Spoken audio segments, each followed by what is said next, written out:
This episode contains graphic descriptions of violence and mature subject matter that may not be suitable for all audiences. Listener discretion is advised. Welcome to Buried Evidence, a true crime podcast. I'm your host, Katie. This is the story of the killing of Travis Alexander. Part 1, Travis. What's going on? A friend of ours is dead in his bedroom. We hadn't heard from him for a while. We think he's dead. His roommate just went in there and said there's lots of blood. I didn't go in, but I can give you the phone to someone who went in there. Yes, please, can you? Hello. Hi, so what's going on? He's dead. He's in his bedroom. Okay. In the shower. Okay. How did this happen? Do you have any idea? No, we have no idea. Everyone's been wondering about him for a few days. She said that there was blood. So is it coming from his head? Did he cut his head? It's all over the place. Is there any weapons around? I don't know. Not that I saw. How many people are in the house? How many are in the house right now?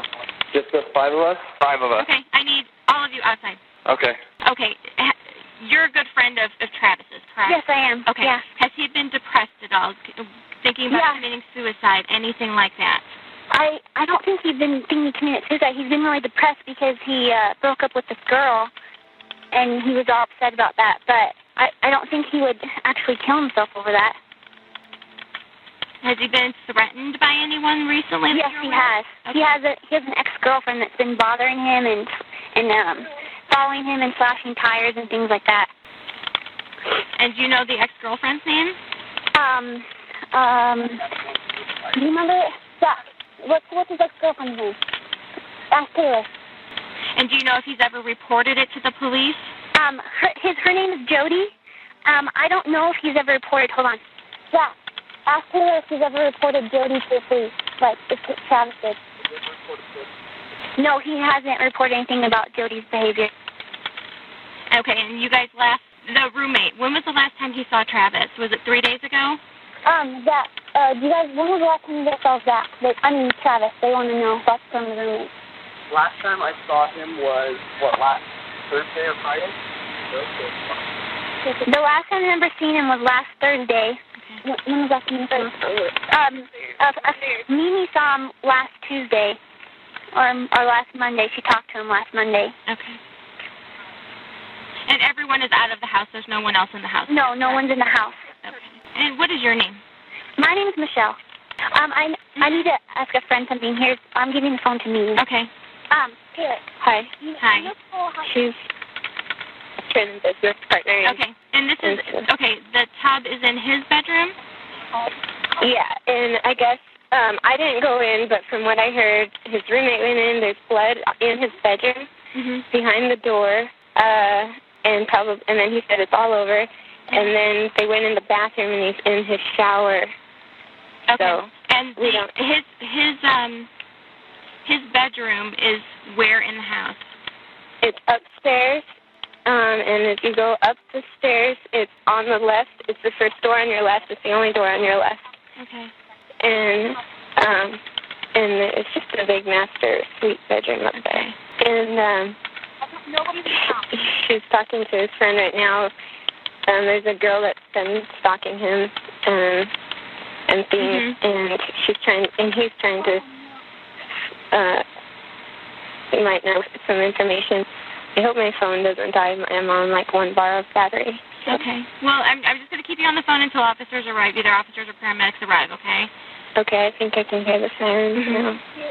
The pungent stench of death filled the air as detectives walked into the home at 11428 East Queensboro Avenue in Mesa, Arizona on June 9th, 2008. Blood covered the carpet, walls, and sink leading to the master bathroom. Once inside the bathroom, a gruesome scene revealed the decomposing body of a man found on the floor of the shower. He'd been shot in his right brow, stabbed 27 times, and had a deep laceration that went from one ear to the other. Some of his wounds appeared to be defensive in nature and suggested he tried to fight off his attacker. The right side of Mr. Alexander's neck, behind the ear. And these were taken at the time of your examination? Yes. Of all of these injuries that we've taken a look at so far, How many of those have been the type that would have been fatal of all the ones that we've looked at so far? The head, the back, and then the one to the front. Taken together, all the wounds of the back and the head could have been fatal from bleeding over time. The most significant wounds are going to be the neck wound, which we haven't talked about yet, the stab wound that penetrates the heart, the vein leading into the heart, and then also the gunshot wound, which we also haven't discussed. What are we looking at there? That is the back opposite side of the neck, on the left side of the neck, and that's another stab wound. What do we see here? That's another stab wound to the back left side of the neck, and that also penetrates into muscle on the back of the neck. And how long is that one? 1 inch. Take a look at exhibits 203 through 206. And what do they portray? The largest wound of the neck across the throat. Take a look at 203. Okay, what are we looking at? I guess we'll do it this way. What are we looking at here? This is a side view of the neck wound, and it's probably one of the better views to show how deep it goes. And how deep is this wound? What is it that was cut as this knife came through there? Again, referring to my autopsy report, it passes through the airway, so the windpipe is cut through. Let me stop you there. When it passes through the airway, does this individual, as it's going through there, lose the ability to scream at that point or not? It's below the larynx, below the voice box, so yes. And if this person, well, this person's alive at this point, according to you, right? He was Yes. still alive at the time Yes. this was inflicted. Where would the blood start coming out as a result of this wound here? Well, right next to the windpipe are the major vessels of the neck. So you've got the carotid artery, you've got the jugular vein, and on the right side, not the left. My examination did show that the jugular vein and the carotid artery on the right side were both cut. And looking at this, how deep is this wound that we have here? It goes all the way back to the spine, so it's 3 inches, 4 inches. And if a person were to have the spine cut off, is that where the feeling stops and they don't feel anything? Or Yeah, it doesn't go through the spinal cord, so it doesn't penetrate that bone. So it's actually the soft tissue and structures of the front of the neck, and then stops at the bone. what are we looking at here? And this is a frontal view of the same wound. In looking at this, do you see how it's, my term, scalloped? Yes, there's some irregularity, and a lot of that is due to the drying of the wound that's happened after death. If you inspect the edges of the wound, it is actually a cleanly incised wound, and it's retracted a bit and gotten a bit larger after death because the tissue has dried and retracted away.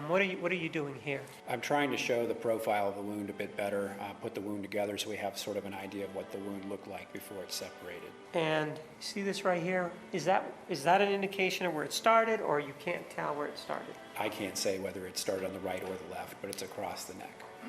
Once this was inflicted, what kind of wound is this? We've talked about the one that's in the chest, and you said, well, that's not immediately fatal, and the person would be conscious. Once this was inflicted on Mr. Alexander, is this something that's, number one, rapidly fatal, and number two, what about lapsing into unconsciousness? If you could have talked to us about those two aspects. Well, he has 2 major vessels in his throat that have been cut.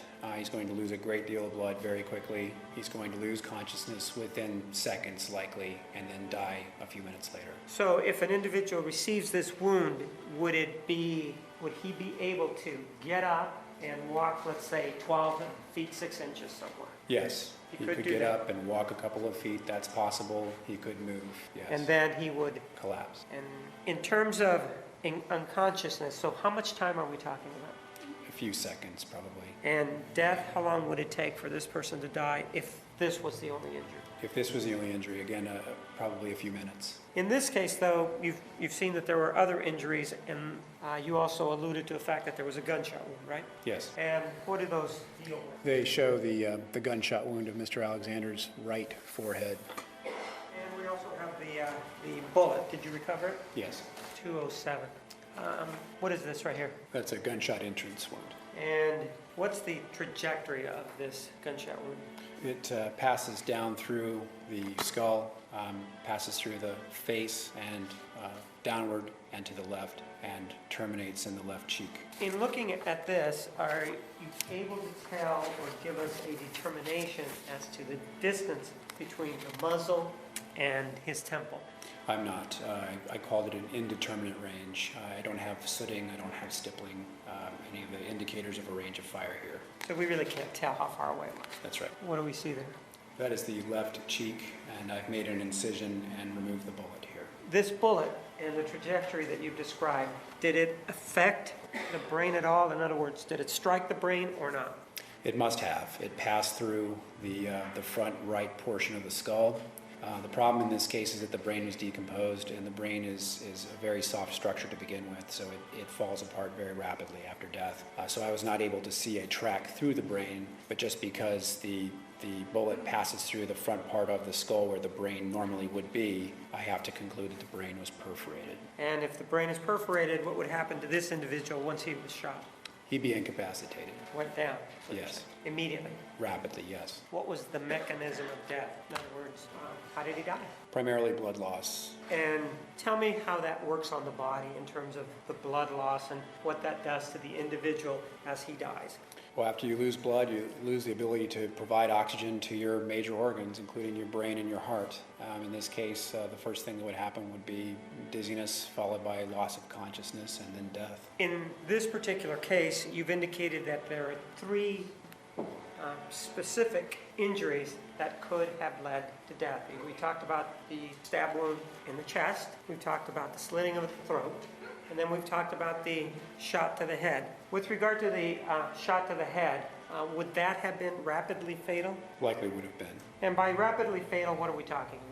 Well, if you have a projectile going through the front part of the brain, the person may not die immediately, but they'll probably lose the ability to function normally. They'll lose consciousness, and they'll be laying on the floor. Very short order. In other Yes. words, shot, they go down. Yes. How about the slashing to the throat in terms of whether or not it's rapidly fatal or not? I think by far it's the most significant injury, and would have And why been do you most. say that? Well, it's just the most hemorrhagic injury. It's the one that I can demonstrate the most significant injury to the structures that are going to cause death, like the carotid artery, the windpipe, and the jugular vein.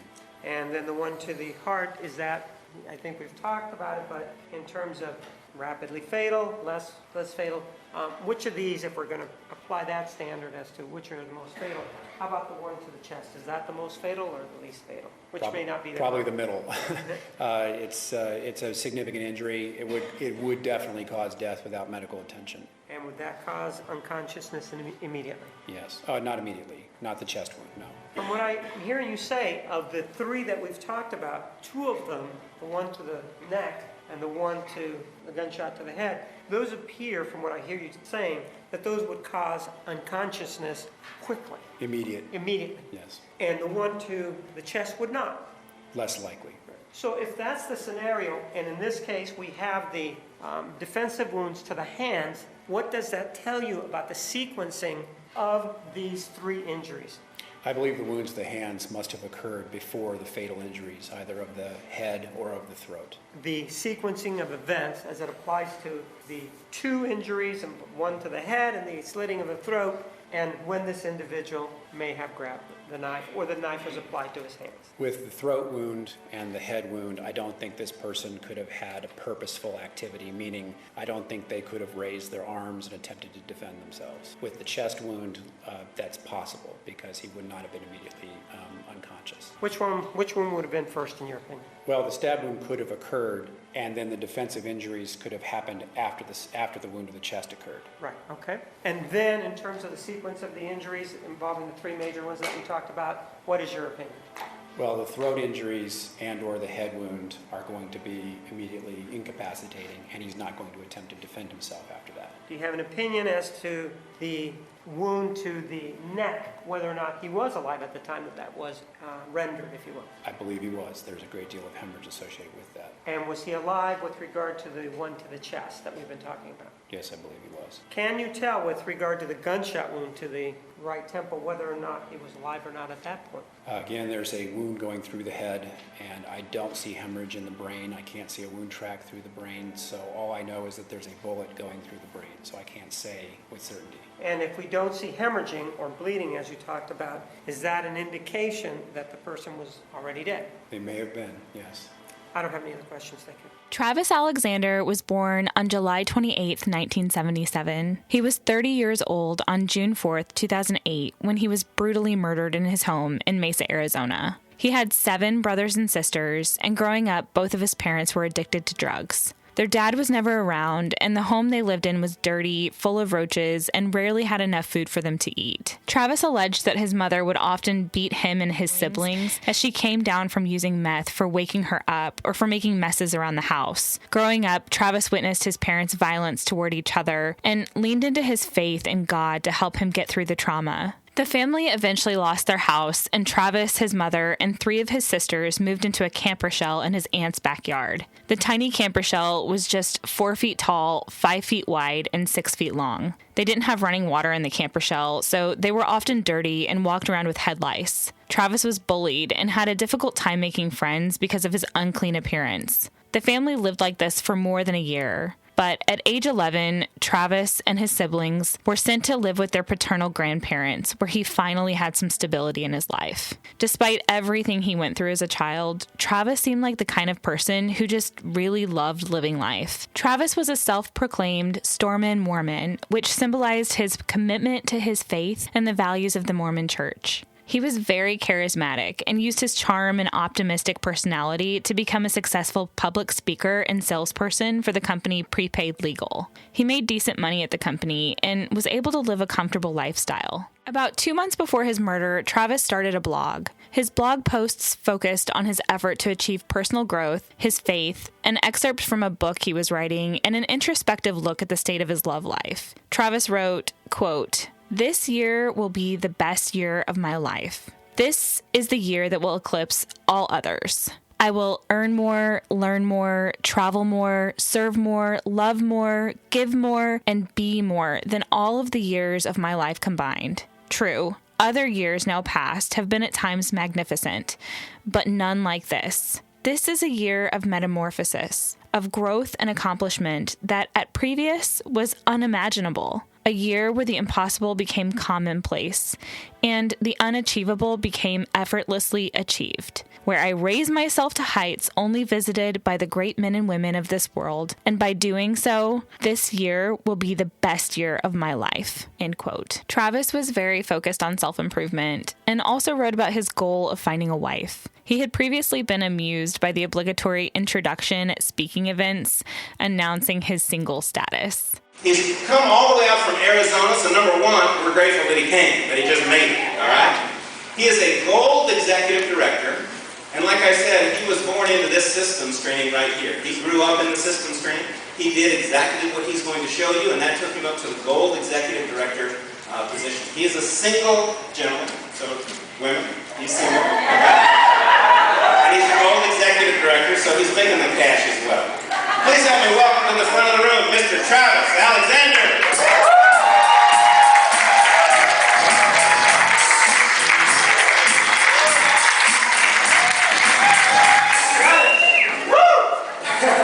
Notice it's only men that are howling? Thank you, appreciate it.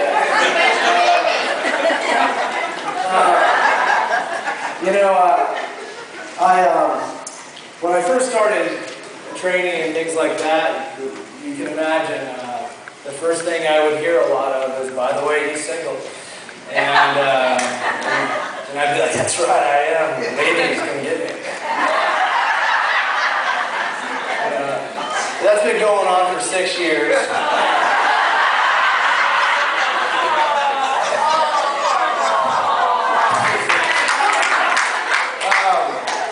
So at first I enjoyed it, but now it's just depressing. Yeah, he's still single. He's still hanging on. So, I was at a friend's wedding a few weeks ago, and he's one of those guys I was certain I was going to beat him to the altar. And nope. And so I'm there, and I'm shaking his hand. "I'm so happy for you." And I'm like, "She's beautiful," all that jazz. And it's the only time that I've ever re-gifted something. And it was books on marriage. I'm like, I ain't gonna get these things. Once they're starting to turn yellow on the pages, you just need to get rid of them. And I'm a huge Neil Diamond fan, and so I'm walking in my car and depressed, and I get in my, I forgot I had a Neil Diamond CD in. And so I was like, you know what, I'm going to listen to some music to cheer myself up. And so I pressed power, and then the song's like, and it's Solitary Man. Travis wrote on his blog that after he turned 30, he did some soul searching and realized he was lonely. He was finally ready to take a deep look inside and make the changes within himself that would attract the type of woman he was seeking. A woman that saw him for him, who valued what he could bring to the table as a husband and provider. Someone who shared his love of God and the values of the Mormon faith. What Travis doesn't say in his blog is how he was healing from a breakup. Since the breakup, he'd been trying to date other women, and in June of 2008, he was active in the singles ward at his church. Travis had been on a few dates with a woman named Mimi, who he really liked, but for her, the romantic spark just wasn't there. He had invited Mimi on a trip to Mexico, and she agreed to go with him, but just as friends. Mimi and Travis were scheduled to leave for Mexico on June 10th at 9:25 a.m., but for the past week, she hadn't been able to reach Travis. She started to get worried about him and decided to go to his house on the evening of June 9th to check on him. May I proceed? May I have your name, please? Marie Hall. And drawing your attention back to June of 2008, did you happen to know an individual by the name of Travis Alexander? Yes, I did. And how did you meet him? I met him through church. What church was that? The Church of Jesus Christ of Latter-day Saints. It was at a singles ward. How often would you see him? He asked me out a couple of times. I think we went on 3 dates. You then had this third date with Mr. Alexander. After that, you indicated that you continued to communicate with him, right? Yeah. And what was the methods that you guys communicated? Just like friends, like through phone, text. I would hear from him almost every day through a phone call, a text, or see him, or an email. He was very interested in becoming good friends, and so he was working on that, and I had a good time with him, and I was having fun, so, it wasn't anything. Did there come a time that he asked you to go somewhere? Yes. Mm-hmm. And where is it that he asked you to go? He asked me to go to Cancun with him. He won a trip. All right, when you say you won a trip, who did he win the trip with? Through his work. You know who he worked for? I don't. Mm-mm. So he wins this trip and he asks you to go with him. When did he ask you to go with him? In May. Sometime in May. 2008? Yes, of 2008. But you've told me now, or before, that you really didn't like him, there weren't any sparks there. Did you agree to go with him? Yes. Immediately when he asked you or not? Well, when he first asked me, I told him I wanted to think about it. I was concerned, just because I knew he did like me a little bit more than I liked him. I was just friends. But also, he let me know that we would be staying with a family, an LDS family, and I would be sharing a room with one of their daughters, a little girl. And it was at a place where I had been to several times before.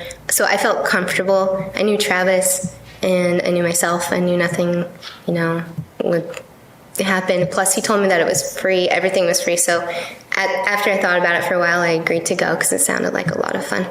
So the time for the trip approaches, correct? Yes. And did you continue to have contact with him?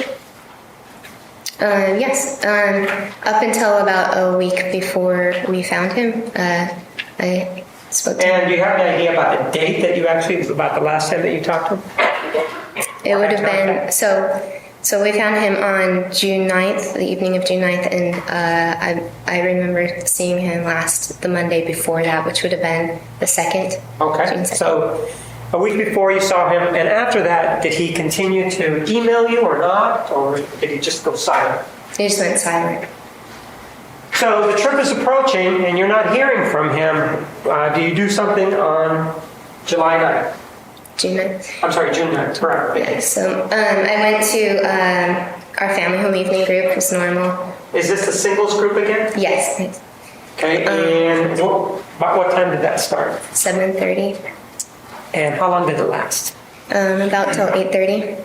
And then what did you do? A friend of mine had just had surgery, so I went to visit with her.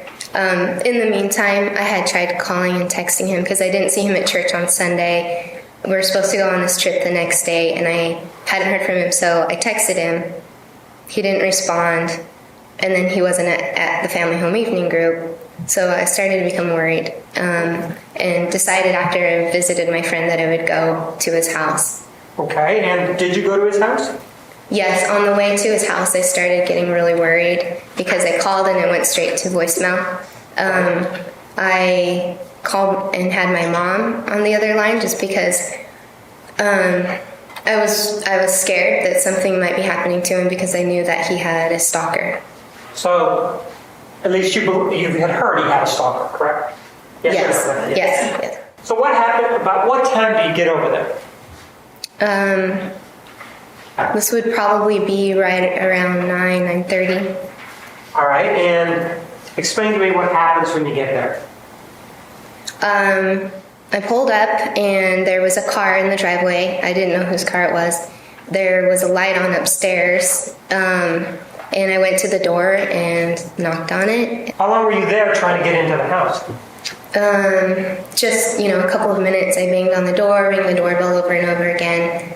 Nobody answered. So my mom and my sister were on the other line with me, and my sister suggested I call somebody that Travis knew to see if they had seen him around. And who's this person that was suggested to you? She just suggested I call a friend. So I called Michelle Lowry, a friend of Travis's, a mutual friend of ours. All right, so you call Michelle, and you and she agree on how to proceed. What did you do? Yeah, so she decided to call Travis's her best friend, which was her ex-boyfriend, and I ran home because I lived really close by to see if he had emailed me or Facebook messaged me.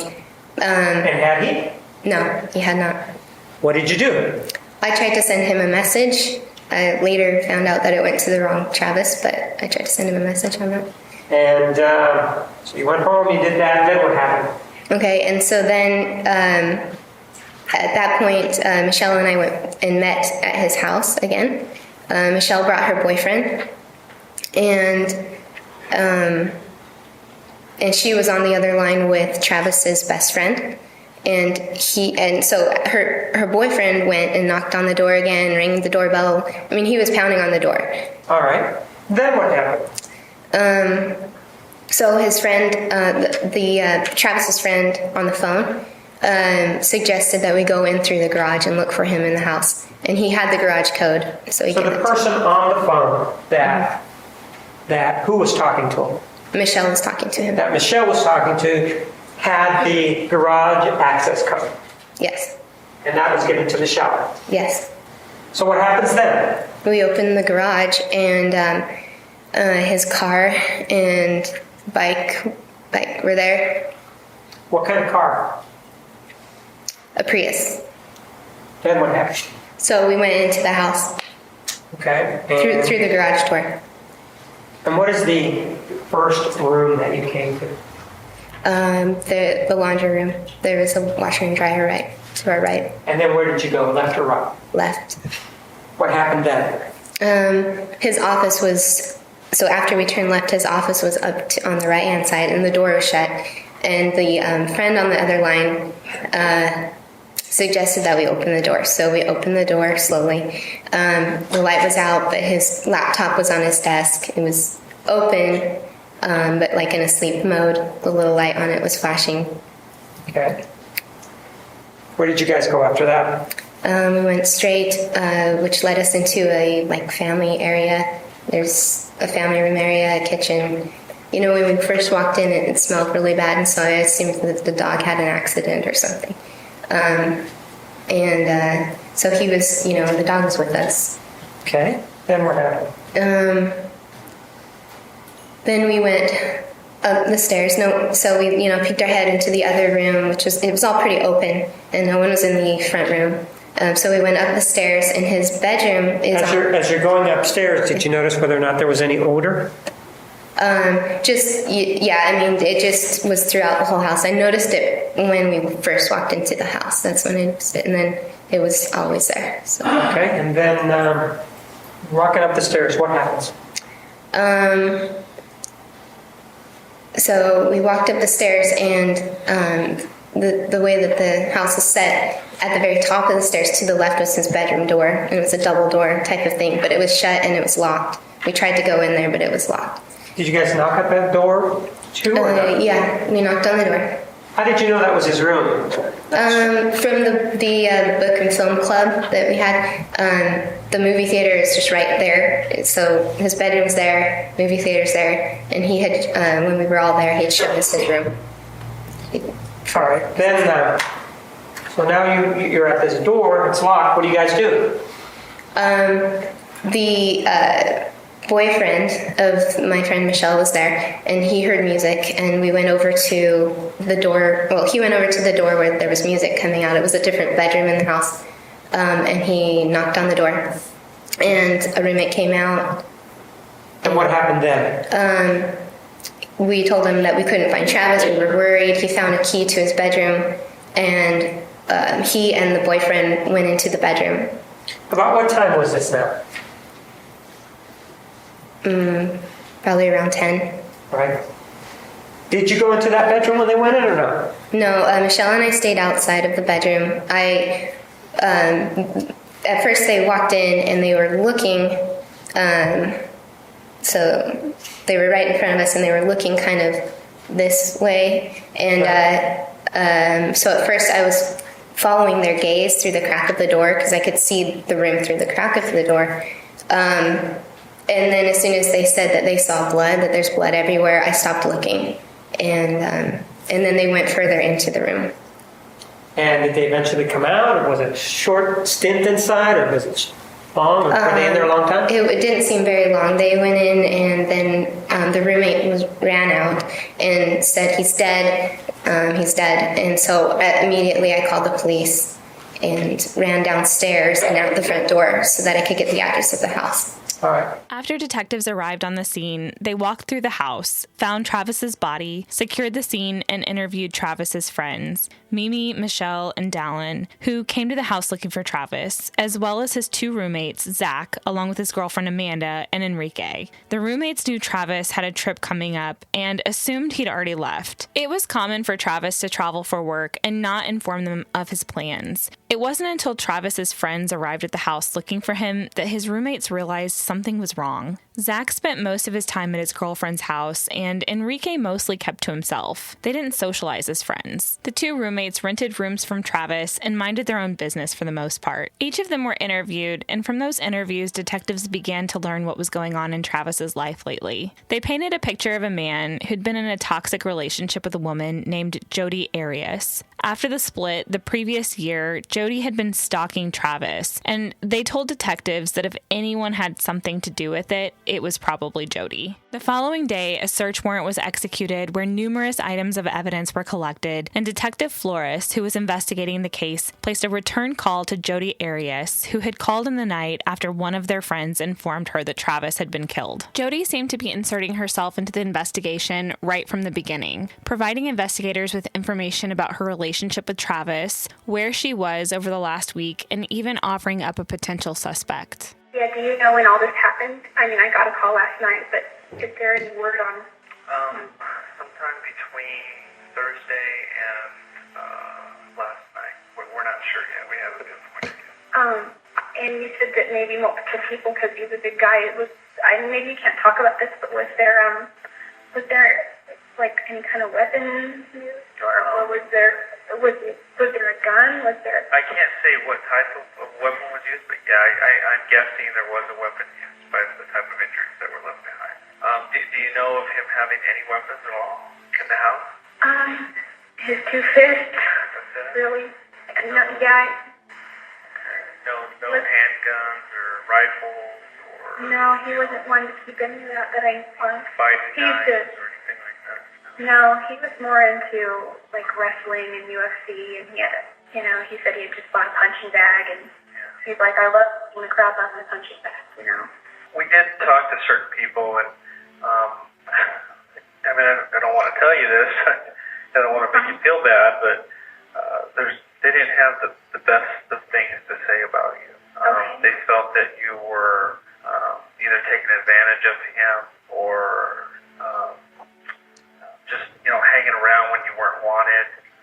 they mentioned that you would sometimes, end up going into his house. You were in his house when he didn't want you there, and he would ask you to leave, but you would continue to return. There was also some talk about you, spying on his email and Facebook accounts, those kinds of things. He gave me his Facebook password and his MySpace password, and I gave him my Facebook password and my Gmail account password. And the reason we did that is because it was kind of dumb. We did that months ago, and we thought, what can we do to try to reestablish trust between us? And why don't we start with that? And so that's what we did, and then, it just didn't work. He got really upset finally, and he's like, this isn't working. And I said, all right, this is too much of a headache. Let's just change our passwords. So we did. We changed our passwords after that. How long ago did you guys change them? I changed mine, not long ago, probably 3 weeks ago maybe. And I don't know about his because I haven't, once he made it clear that he wasn't comfortable with that anymore, I didn't even try to get back into his account anymore. So. Yeah, I've been married almost 20 years, and I don't have my wife's email. Really? I know it's... you just have to trust sometimes. It's true. It's true. And I told him, we've had hours upon hours of conversation, and I said, I just don't know if I could ever trust you again, and he doesn't know if he could ever trust me again, because I might always want to get back into his phone and find out, does he really have something going on or what? Because, he did at one point, and so he said, yeah, I understand that, and he said, but if we were married, you would have all my passwords to everything, because there wouldn't be anything to worry about. Yeah. And I thought, well, that's nice, Yeah. but we're not married. And as far as getting into his emails, that never happened. What he has on his computer is he would oftentimes just leave his computer on, and he'll leave his Gmail window up. And there were times when I got on his computer to look up other things, and if his Gmail window was up open, then I would just close it. That was constantly getting into his email.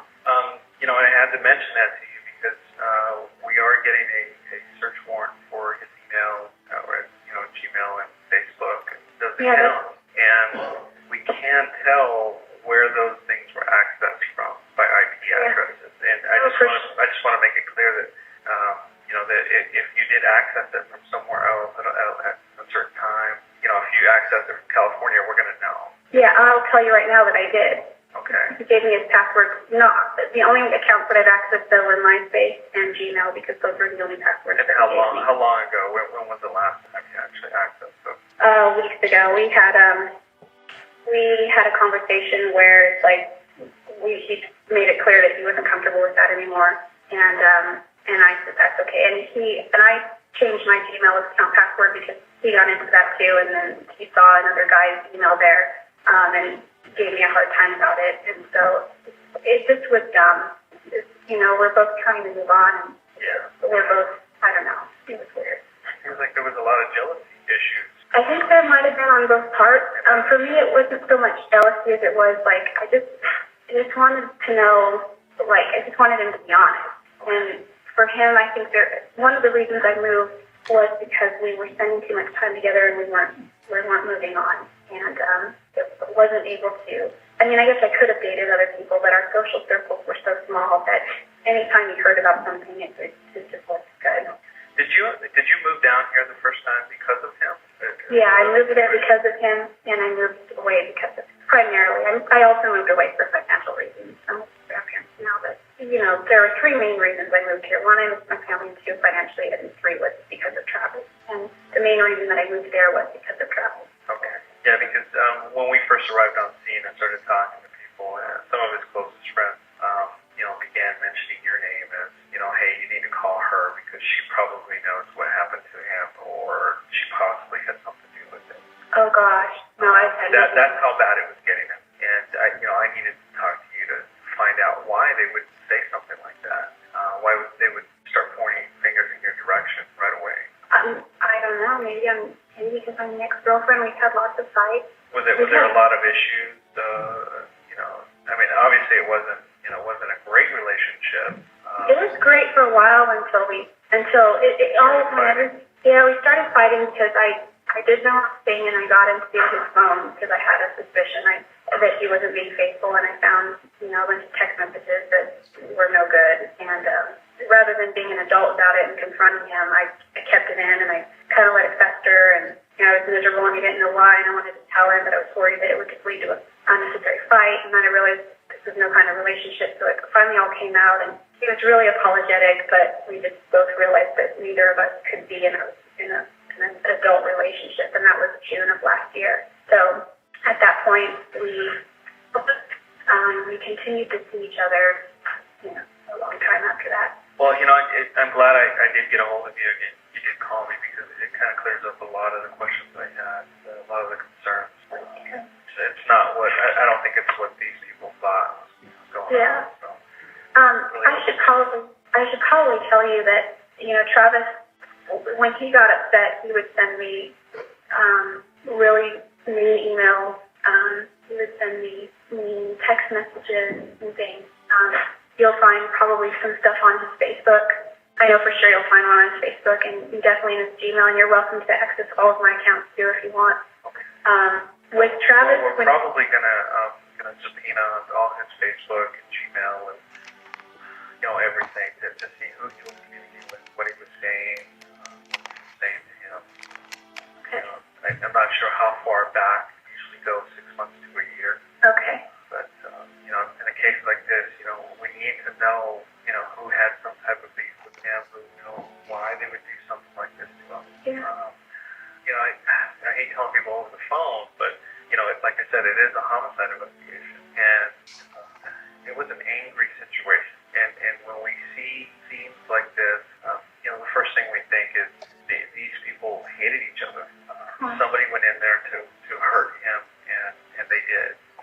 They hurt him really bad. He's a big guy, and it would take, like I mentioned to you before, it would take more than one person to do this to him. And I was just hoping maybe you could kind of point me in the right direction. I'm talking to everybody that he knows that knows. I went to a guy named Thomas Brown, and I don't think that, honestly, I haven't seen or heard from him since he was kicked out.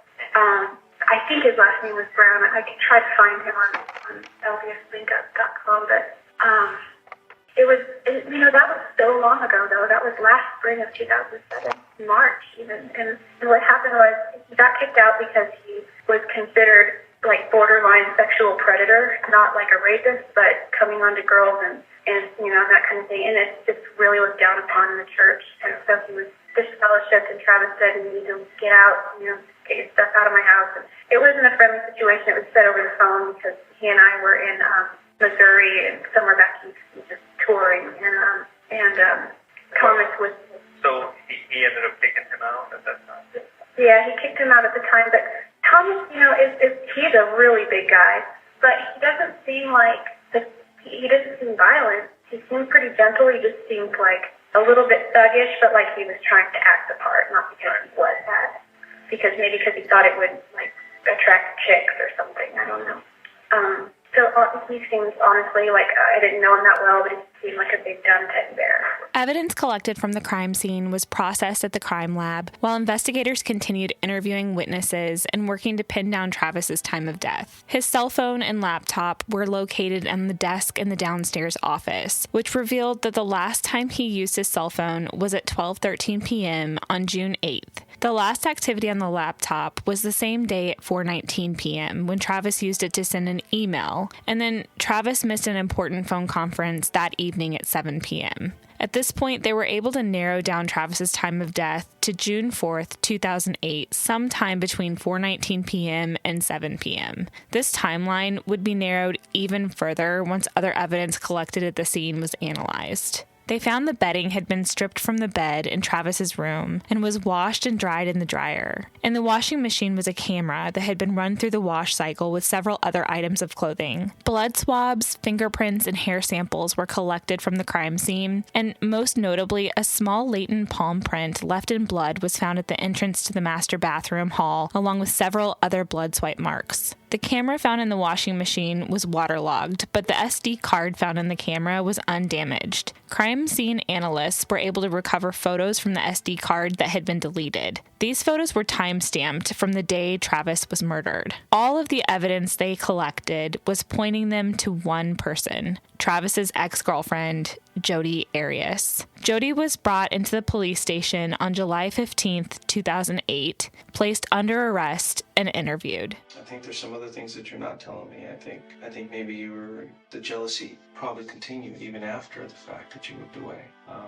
For instance, was it the first week of June, you took a trip to Salt Lake City. Remember that trip we talked about? Oh, this year? Yes. I'm thinking back. You had left, I think it was like a Monday. I left Monday, June 2nd. Monday, June 2nd, in morning or afternoon or something. I can't remember what, late morning. I think it was morning. Okay. And you'd gone down to Redding and rented a car. Mm-hmm. Where did you rent that car? The Redding Airport. Okay. Do you remember what car company it was? I don't remember the rental company, but I remember the make and model. It was a Ford Focus. Yeah, I got that from people in Utah. They said you showed up in a Ford Focus. It was white, 4-door. No, cruise country. I like road trips. Cruise country. You don't remember what company it was? Who Who rented it? maybe. I did. Was it with your credit card? Yeah. Or? Yeah, I could look it up. And so Maybe. you took a trip and you decided to go to, instead of going over to Utah, you went straight out to Los Angeles area. I went to Santa Cruz first. Santa Cruz. Mm-hmm. Okay. And then I stayed the night in Monterey. And the next day I drove to Pasadena, Okay. waiting for Laura to call me back. You didn't contact her at all? She contacted me finally after I'd already left LA. It was too late. You'd already Yeah, left at that point. and we had plans to do that again this And week. which route did you take from there? I was supposed to get on the 15 and go all the way up. And I somehow got off the 15. Where did you end up? For a while I was lost, and I'm not above sleeping in the car, so I slept for a while. I'm a heavy sleeper and I sleep a lot, so. But you were on the 15 for a while, and you ended up getting off the 15 somewhere. Yeah, I looked at a map, and I'm pretty sure I know where I went. Can I draw you a map? Sure. Because I eventually started seeing signs for Phoenix, and I was like, and it was several hundred miles away still. But that's weird. Where am I going? So you have California, Los Angeles, and Nevada, Arizona, Utah. And I was supposed to go somewhere right up here. Oh, I'm a lefty. So the 15 kind of does one of these. Yeah, goes through, let's say, Las Vegas right here. Oh yeah. I'm sorry. My No, math that's is okay. so That's wrong. okay. So we'll just put. I know it cuts through Arizona in the corner. Las Vegas, St. George, somewhere here, and then the 40 runs somewhere this way. Because somehow I ended up on the 40, and when I saw the 40, I'm like, the only thing I associate with the 40 is Flagstaff, and Flagstaff is somewhere north of Utah. Right I mean northern Arizona, and so and I was going east, and I was like, what's going on here? I wasn't going the right way, and so I've had for the last 2 years, I've had a car that has a GPS system in it. It's really good, and I think it hasn't served me as far as getting a sense of direction. When I moved to Palm Desert, Yeah, you kind of rely on it a little too much. too much. In fact, when I moved in with the last place I lived in Arizona, I did not know how close it was to Travis. I didn't realize. I have a very bad sense of direction, and it wasn't until I used my GPS the whole time I was there, pretty much, just to find things. Anyway, so I got back. I looked at the MapQuest that I MapQuest a bunch of places. I was maybe going to go to Death Valley. I was maybe going to go. Did you actually cross over into Arizona? Is that how far you went? I crossed over twice, I think. My map was wrong because the 93 goes north, and then I hit the 15 again, and then I got here, and then I hit Arizona, and then went here. Somehow I got north on the 93, and then I hit the 15. So, I mean, I don't know where Phoenix is, Mesa. It's got to be over here. Yeah. I didn't go anywhere near there. So you took this trip and you left on, was it Monday the 2nd, right? And you didn't get to Utah until Thursday, you told me. Yeah, that seems nice. So Thursday, and that's the 5th? Yeah, I think so. Monday, it's Tuesday, Wednesday, Thursday. Okay, so we have, it's like 48 hours there. Well, obviously 3 days, but 48 hours. So this trip took you a little over 48 hours. I have a problem with this trip. Well, I went first, too. Yeah, I know. Okay. I know you went down here. Mhm. I mean, obviously, Wairika, right there. Beautiful little place here, except it's kind of smoky. You can see the views. I was hoping to see some mountains, but... You really should Yes. see Mount Shasta if you get a chance. Okay. I've gone over this trip over and over in my mind and on paper. And even if there's still 20 some odd hours Even if you pulled over to sleep a couple of times. Oh, did I tell you that I got stranded? Yeah. Okay. You mentioned that. If you slept for 10 hours, I only slept for about here 8 and hours. here, it would still leave 18 some odd hours for something else. Okay. This is what people are focusing on, is this trip that you took. Because they're saying she left. She didn't get to till Thursday. Wednesday? That's when Travis was killed. I did not go near his house. Aren't there? I pulled your cell records. Your cell phone was turned off between here and here. Okay. But the last place it pulled it was here. The next place it turned on was here. What does that show me? Oh, well, oh, no. Is there plenty of time for you to do that? Yes. And do I believe that you had come to visit Travis? Yes. I truly believe it. Did you have the opportunity? Yes. You were traveling alone. There's no other witnesses. Your phone just happened to turn off from here to here. Well, I didn't turn it off physically, but it died. And then it magically, I got you it. found your charger here? It was packed under the seat of the passenger side. And it was when I was... When you were lost, you couldn't have maybe pulled over and found it? Or... Well, I did finally start looking when I was stranded. I wouldn't have pulled over when I was lost. Okay, I've been focusing on this and going over and over my mind why this happened. Why your phone turns off here outside of Los Angeles. What city is that? Because I Going got towards- as far as There's no cities, there's towers. Oh, okay. Well, I And got there's towers dotted all over this place. yeah. One tower hit here, the other tower here on the 93. There is no way somebody can get on that 15 and magically get on that 93. Because that 15 goes right to Las Vegas, right there. It continues this way. It never goes through Arizona. I got off before Las Vegas. Okay. I didn't get that The close. 15, you'd have to go to Las Vegas and then come down south, go through Boulder City. I went through Boulder City going north. Did you cross over the I know. dam? Uh-huh. You didn't think that was odd? You were crossing it over Arizona? Well, after I figured out it was lost by then, and I found the 93 and then found my way back to the 15. And this tower here, it's not just over the border in Arizona, it's quite a distance inside of Arizona that it hit. Because there is a mountain range all along here. And if you're on this side of the mountain range, pretty good distance, that signal's not going to hit Utah or Nevada or California. It's only going to hit in Arizona. Well, I had somehow gotten off the 15 and got onto the 40. Okay. Is what happened. Well, the only way you can get on the 40 is if after you cross the bridge or the dam, river dam, I think I got on the 40 in California. from the 15. Well, because I actually began to drive the 10 West. But you see what I'm saying? The Is it? confusion that we're having? And we'll come back to this Well, I got on the 40 somewhere over here. in California. Yeah, and continued to drive this way. Realized I was not in the right place at all. And then I got onto the 93 North. And then I hit the 15 again. And then I went through Las Vegas and then St. George and then on to... Still doesn't make sense. And I can pull the maps and show them to you, and you go over and over and over again. But I don't think you're being completely honest with me about that trip. I honestly got lost. It's bad timing. Were you at Travis's house on Wednesday? Absolutely not. I was nowhere near Mesa. I was nowhere near No. Phoenix. I wasn't even close to him. What if I could show you proof you were there? Will that change your mind? I wasn't there. You can be honest with me, Jody. I was not at Travis's house. I was not. You were at Travis's house. You guys had a sexual encounter, which there's pictures. I know you know there's pictures because I have them. I will show them to you, okay? So what I'm asking you is for you to be honest with me. I know you were there. Are you sure those pictures aren't from another time? Positive, absolutely positive. The last time I had any kind of sexual contact with Travis was in April. Remember I told you about the camera? That camera was damaged. Someone put it in a washing machine, ran it through a wash cycle with some clothes of Travis's, but the card's intact. Remember I told you that card was destroyed? I didn't want to tell you the truth because I wanted to make sure those photos were accurate, and we can pull deleted photos. I don't care if you delete them 6 months ago. We can pull every photo that was ever on there. Pull the little pixels together, get the timestamps on them. Not all of them, but most of them have timestamps on them, and we can verify those timestamps.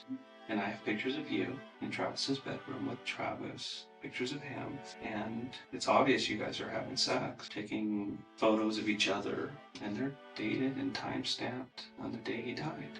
Are you sure it's me? I mean, that because I was Jody, not there. It's you, and you know it's you. I know all the details of this case. The only thing I don't know is why. Why did you choose to go visit Travis that day? And why did you do what you did? I never Why, hurt Jody? Travis. You did. You hurt him. That's why we're here. That's why I flew up here, because I needed to talk to you about this. I can just arrest you and throw you in jail, but I want to know why. Why did you do this to him? I didn't hurt Travis. He's done so much for me. There's so much evidence in that house. So much. And it all points to you. I lived there. I was there for months and months and months. I know you took pictures of him in the shower just before he died. I don't think he would allow that.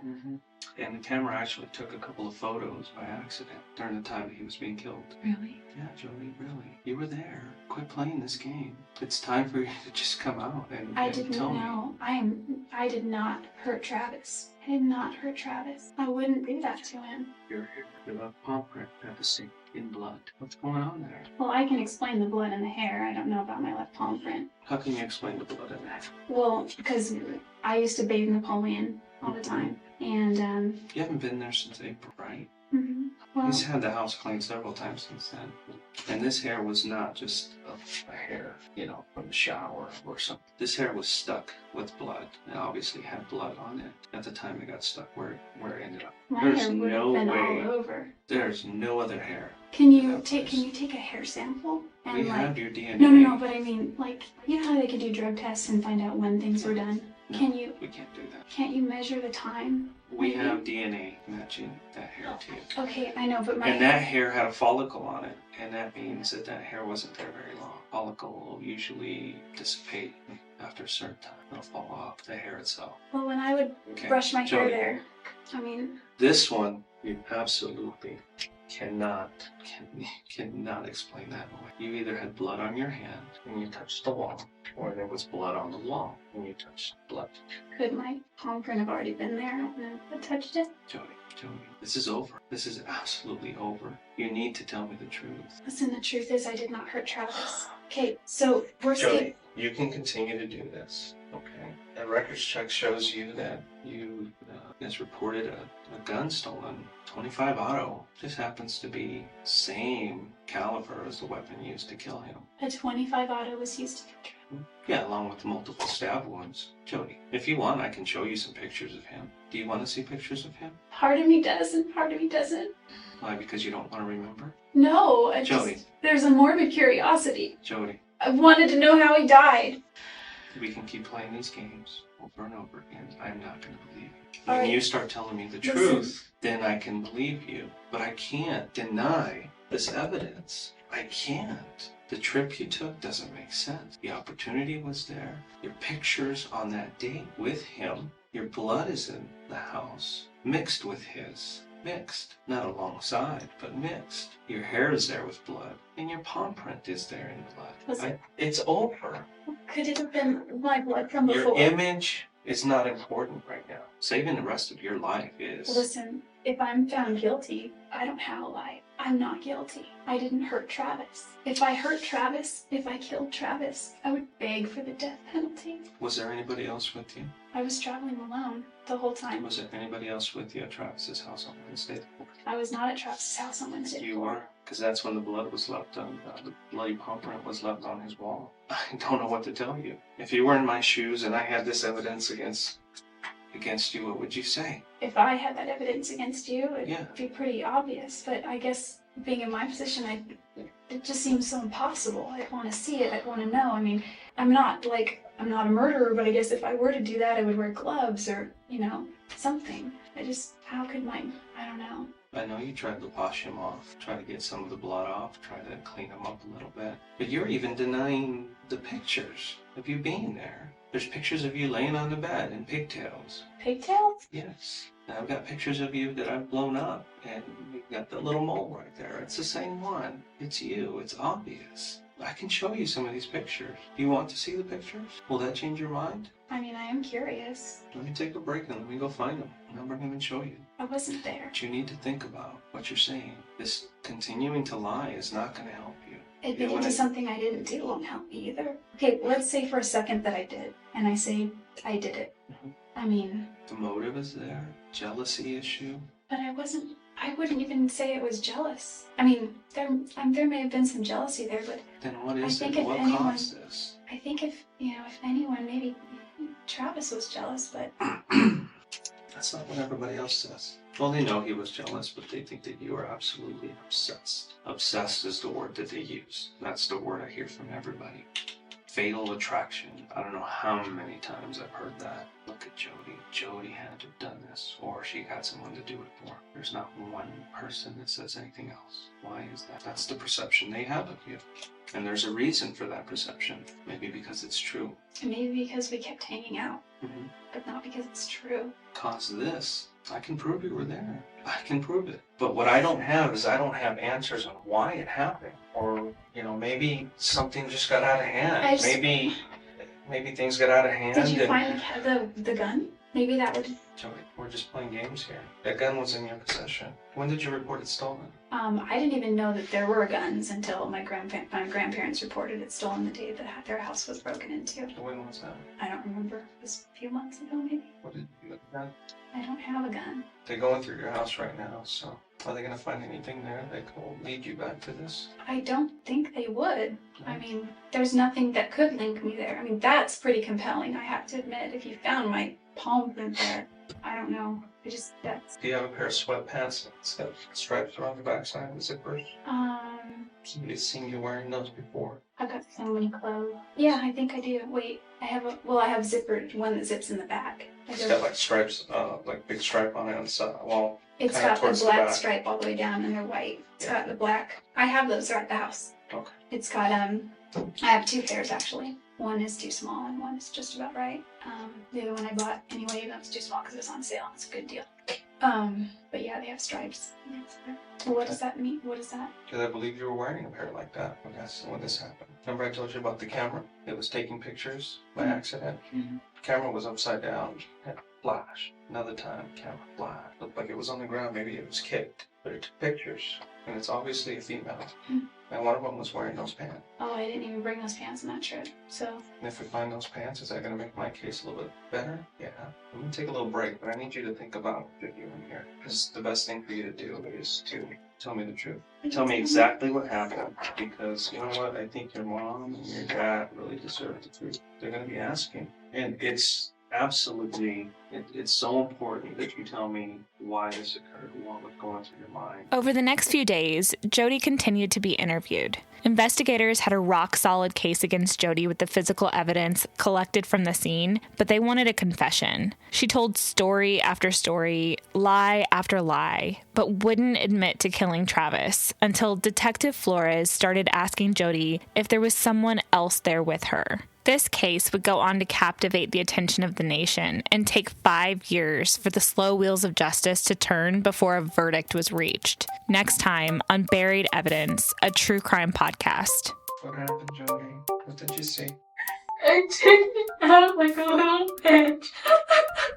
You took off? I ran, and he stopped me when He stopped you? And Travis, he was still like conscious and still alive, and But you just left them there. No, I ran into the closet because there's 2 doors and they were sort of in the hallway already, and he stopped me and he didn't touch me. He was just held the gun to my head and he was like, "You don't go anywhere," and he told the other girl to finish it. I didn't see, but he was like, I don't think he was saying a lot, but what happened?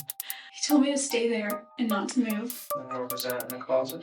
No, it was, I was like this. Sorry. Thank you for listening. If you're enjoying the show, please share it on social media, tell a friend, and leave a 5-star rating. See you next week with part 2. Jody.